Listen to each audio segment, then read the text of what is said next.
บทพิสาวជីវិតនិងអាជីពការងាររយៈពេលជាង10ឆ្នាំត្រូវបានចងក្រងនិងសរសេរចូលនៅក្នុងសៀវភៅទាំង3ក្បាលរបស់ខ្ញុំនេះឯង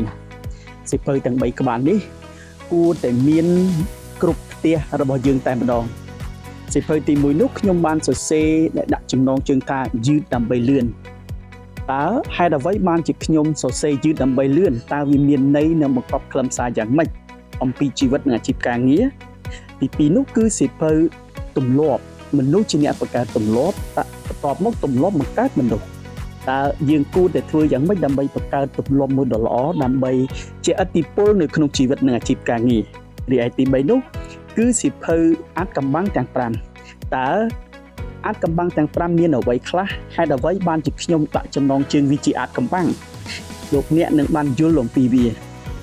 សូមធ្វើការទំនាក់ទំនងដើម្បីជាវនៅសៀវភៅទាំងអស់នេះដើម្បីរីកចម្រើននៅក្នុងជីវិតនិងអាជីពការងារទាំងអស់គ្នាសូមអរគុណ